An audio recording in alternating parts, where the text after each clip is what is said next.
In this story, I'm going to share with you how to overcome brain fog. Believe it or not, brain fog is one of the most common symptoms I see with anxiety sufferers. And when they Google search their symptoms, all these bizarre things show up.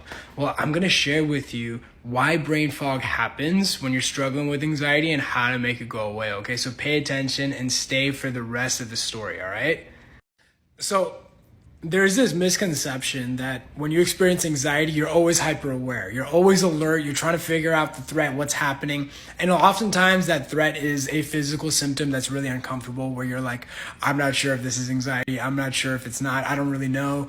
It may even be intrusive thoughts. What if it's this? What if it's that? What if I'm going crazy? Or it could be even those feelings of unreality, derealization, depersonalization. And so you're constantly hyper aware. But something happens when you're always constantly aware, which is your mind gets tired. Over time, the mind just gets battered because it's so fixated on something for such a long period of time.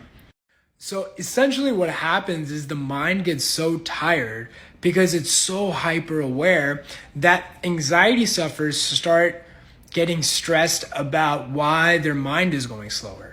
And so they'll often think, oh no, look, I'm not as sharp as I used to be. Basic things that were so easy to do have become so difficult. Oh no, what if I'm going crazy? What if my brain chemicals are changing?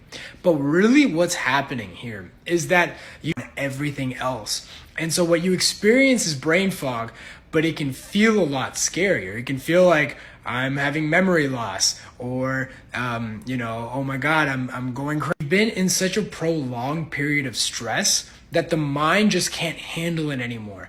And it's so hyper aware on either the physical symptom or the intrusive thought or the feelings of unreality that it just stops focusing on.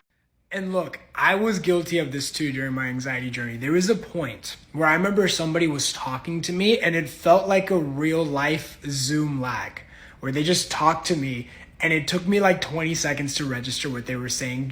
I recognize, and this is exactly what we see in the mentorship, is focus on the anxiety.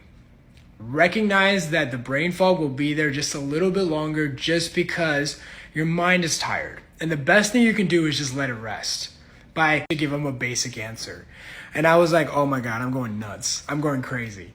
But really what it was is that I was just so focused on my symptoms that I couldn't focus on anything else. And so what happened is that focusing on the anxiety, but also freshening up your mind quite a bit. So once you do a few of these things, the brain fog